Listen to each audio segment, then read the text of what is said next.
खमार दाबान रहस्य 2093। वो पहाड़ जहां मौत ने 6 लोगों को 1 घंटे में निगल लिया। इतिहास के अनसुलझे पन्ने। मानव सभ्यता के इतिहास में कुछ ऐसी घटनाएं दर्ज हैं जिन्हें विज्ञान आज तक पूरी तरह स्पष्ट नहीं कर पाया। बरमूडा ट्रायंगल हो या डाइटलोव दर्रा, ये रहस्य हमेशा से इंसानों को डराते और आकर्षित करते रहे हैं। ये घटनाएं हमारी समझ की सीमाओं को चुनौती देती हैं और हमें ये एहसास दिलाती हैं कि प्रकृति के सामने हम कितने छोटे और असहाय हैं।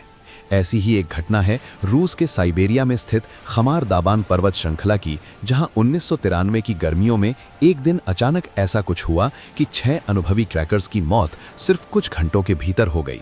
कोई हमला नहीं, कोई जहरीला जानवर नहीं, कोई बाहरी चोट नहीं, बस एक के बाद एक वे लोग इस दुनिया से अलविदा कह गए। और इस पूरी घटना की इकलौती गवाह बची एक 15 वर्षीय लड़की, जिसकी कहानी सुनकर जांच करने वाले अधिकारियों के भी रोंगटे खड़े हो गए। साइबेरिया का वो खूंखार पहाड़। रूस के साइबेरिया क्षेत्र में फैली खमार दाबान पर्वत श्रृंखला अपनी अद्वितीय सुंदरता के लिए जानी जाती है। यह बैकाल झील के दक्षिणी किनारे से शुरू होती है और घने जंगलों, बर्फ से ढकी चोटियों और गहरी खाइयों से भरी है। बैकाल झील, जो दुनिया की सबसे गहरी और सबसे पुरानी झीलों में से एक है, अपने आप में कई रहस्य समेटे हुए है। कहा जाता है कि इस झील के नीचे कई अनसुलझे रहस्य दबे हैं और शायद खमार दाबान की ये घटना भी उन्हीं रहस्यों से जुड़ी हो। ये इलाका सिर्फ सुंदर ही नहीं बल्कि बेहद खतरनाक भी है। यहाँ का मौसम पलक झपकते ही बदल जाता है, कभी तेज धूप तो कभी अचानक बर्फीला तूफान। यहाँ की भौगोलिक स्थिति ऐसी है कि ये क्षेत्र कई तरह की प्राकृतिक आपदाओं की चपेट में रहता है। भूकंप, बादल फटना, अचानक आने वाली बाढ़, ये सब यहाँ आम बात है। यही वजह है कि यहाँ सिर्फ अनुभवी ट्रैकर्स ही जाने की हिम्मत जुटा पाते हैं। आम पर्यटकों के लिए तो ये जगह सपनों जैसी ही है, जिसे छूना तो दूर, देखना भी मुश्किल है। 1993 में ऐसे ही एक अनुभवी दल ने इस पहाड़ को चुनौती देने का फैसला किया। उनका नाम था ल्यूडमिला कोरोविना का ट्रैकिंग ग्रुप। ये कोई साधारण दल नहीं था। इन सभी लोगों ने कई बार मुश्किल भरी ट्रैकिंग की थी, कठिन से कठिन परिस्थितियों का सामना किया था। उनके पास सही उपकरण थे, सही योजना थी और सबसे महत्वपूर्ण, पहाड़ों का गहरा अनुभव। वे जानते थे कि पहाड़ों पर कैसे रहना है, कैसे चलना है और कैसे खतरों से बचना है। लेकिन इस बार कुछ अलग होने वाला था।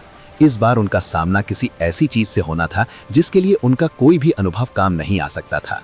दल के सदस्य और उनका सफर। एक परिचय। इस दल की अगुवाई कर रही थी ल्यूडमिला कोरोविना, जो खुद एक जानी मानी पर्वतारोही और ट्रेनर थीं। उन्होंने दर्जनों अभियानों का नेतृत्व किया था और उनका नाम सुरक्षा और अनुशासन का पर्याय था। वो न केवल एक कुशल नेता थीं बल्कि एक देखभाल करने वाली संरक्षिका भी थीं, खासकर अपनी 15 वर्षीय रिश्तेदार वैलेंटीना के लिए।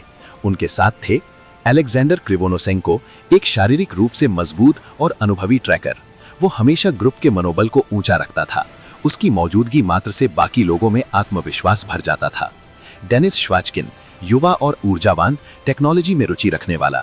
वो अक्सर नक्शे और कंपास संभालता था और नई नई तकनीकों से सभी को अवगत कराता रहता था। उसके पास एक जीपीएस डिवाइस भी था जो उस समय बहुत दुर्लभ हुआ करता था। विक्टोरिया जालेसोवा, एक शांत स्वभाव की लड़की जो प्रकृति से गहरा प्रेम करती थी। वो अक्सर पक्षियों और पौधों का अध्ययन करती रहती और दूसरों को उनके बारे में बताती। उसकी वजह से ट्रैकिंग एक रोमांचक यात्रा से ज्ञानवर्धक अनुभव में बदल जाती थी। तात्याना फिलिपेंको, एक मेडिकल प्रोफेशनल जो आपात स्थिति में प्राथमिक उपचार दे सकती थी। उसकी मौजूदगी से सभी को सुरक्षा का एहसास होता था। वो जानती थी कि जंगल में लगने वाली मामूली चोट से लेकर किसी बड़ी बीमारी तक हर चीज का इलाज कैसे किया जा सकता है। व्लादिमीर मोश्किन, मजाकिया मिजाज का इंसान जो थके हुए ट्रैकर्स में हंसी मजाक से नई जान फूंक देता था। वो दल की आत्मा था। उसके किस्से और चुटकुले लंबे रास्तों को छोटा कर देते थे। और अलेक्जेंडर डुनेव, तस्वीरें खींचने का शौकीन, वो हर पल को कैमरे में कैद करता रहता था। उसकी तस्वीरें आज भी उस दल की याद दिलाती हैं। वो हर खूबसूरत नज़ारे, हर खास पल को अपने कैमरे में संजो लेता था ताकि ये यादें हमेशा के लिए बनी रहें। 2 अगस्त 1993 को ये दल स्ल्यूडियांका शहर से अपनी यात्रा शुरू करता है। उनका लक्ष्य खमार दाबान की सबसे ऊंची चोटी को पार करना था। शुरुआती दिन बेहद शानदार गुजरे। मौसम साफ था, आसमान नीला और हवा में पहाड़ों की सौंधी खुशबू थी। रास्ते चुनौतीपूर्ण थे लेकिन रोमांचक। रात में वे तंबू गाड़कर आग जलाते, गाने गाते और अगले दिन की योजना बनाते। वैलेंटीना ने अपनी डायरी में लिखा, ये सबसे सुंदर जगह है जो मैंने कभी देखी है। मैं चाहती हूँ कि ये यात्रा कभी खत्म ना हो। किसी को जरा भी अंदाजा नहीं था कि ये उनकी आखिरी यात्रा है और वैलेंटीना की ये इच्छा एक भयानक त्रासदी के रूप में पूरी होने वाली है। 4 अगस्त 1993, वो दिन जिसने सब बदल दिया। 4 अगस्त तारीख के इतिहास में काले अक्षरों में दर्ज होने वाली थी। उस दिन मौसम कुछ अलग था। रात भर आसमान में बादल मंडरा रहे थे और सुबह होते होते हल्की बूंदाबारी शुरू हो गई। ठंडी हवा के झोंके तंबुओं को हिला रहे थे। फिर भी ये टीम ऐसे मौसम की आदी थी। नाश्ता करने के बाद उन्होंने अपना सामान पैक किया और आगे बढ़ने का फैसला किया। वे जानते थे कि पहाड़ों पर मौसम कभी भी बदल सकता है और उन्होंने इसके लिए खुद को तैयार किया था। वे एक खुले मैदानी इलाके से गुजर रहे थे जहां पेड़ कम थे और चट्टानें ज्यादा।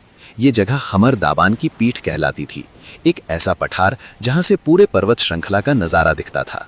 दृश्य अद्भुत था। सामने बैकाल झील की नीली सतह चमक रही थी और पीछे बर्फीली चोटियां सिर उठाए खड़ी थीं। तभी सुबह के करीब 10 बजे कुछ असामान्य हुआ। अलेक्जेंडर क्रिवोनोसिंह को, जो हमेशा ऊर्जा से भरा रहता था और आगे आगे चलता था, अचानक रुक गया। उसने अपना सिर पकड़ा और जोर जोर से चिल्लाने लगा। उसका चेहरा दर्द से विकृत हो गया था। पहले तो सभी ने सोचा कि शायद उसका पैर फिसल गया या कोई मामूली चोट लगी, लेकिन अगले पल वो जमीन पर गिर पड़ा। उसका पूरा शरीर हिल रहा था, जैसे उसे तेज बुखार के साथ ऐंठन हो रही हो। ल्यूडमिला ने तुरंत उसकी ओर दौड़ लगाई। तभी वो दृश्य आया जिसने सबको पत्थर कर दिया। अलेक्जेंडर की आंखों से खून की बूंदें टपकने लगीं। कुछ सेकंड बाद उसके कानों से भी खून बहने लगा। उसका चेहरा और भी विकृत हो गया और वो जोर जोर से कराहने लगा। पूरा ग्रुप सहम गया। तात्याना, जो मेडिकल बैकग्राउंड से थी, उसके पास गई, लेकिन वो कुछ नहीं कर पाई। कुछ ही मिनटों में अलेक्जेंडर की सांसें थम गईं। चारों ओर सन्नाटा छा गया। कोई कुछ नहीं बोल पा रहा था। ये इतना अचानक और भयानक था कि किसी को समझ में नहीं आ रहा था कि क्या हुआ है। लेकिन ये सिर्फ शुरुआत थी। ये उस भयानक सिलसिले की पहली कड़ी थी जो अगले 1 घंटे में बाकी सबकी जान ले लेगा।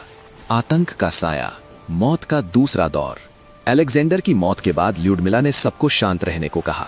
उसने कहा कि शायद ये किसी दुर्लभ बीमारी का हमला है और उन्हें तुरंत नीचे उतरना चाहिए। लेकिन तभी दूसरा झटका लगा। विक्टोरिया जालिसोवा, जो अभी तक खड़ी थी और डर के मारे कांप रही थी, अचानक चक्कर खाकर गिर पड़ी। उसकी आंखें घूम रही थीं और मुंह से झाग निकल रहा था। वो जमीन पर पड़े पड़े अजीब अजीब हरकतें करने लगी, जैसे कोई अदृश्य शक्ति उसे मरोड़ रही हो। उसके साथ भी वही लक्षण दिखने लगे, आंखों और कानों से खून बहना। तात्याना ने उसे बचाने की कोशिश की, लेकिन देखते देखते उसकी भी मौत हो गई। अब पूरे ग्रुप में दहशत फैल गई। ये कोई साधारण बीमारी नहीं थी, ये कुछ और ही था। व्लादिमीर मोश्किन बिना कुछ सोचे समझे पागलों की तरह पहाड़ की ओर भागने लगा। वो चिल्ला रहा था, हमें बचाओ, कोई हमें मार रहा है। लेकिन कुछ ही दूर जाकर वो भी गिर पड़ा और उसके शरीर ने काम करना बंद कर दिया। उसकी मौत भी बाकियों की तरह ही हुई।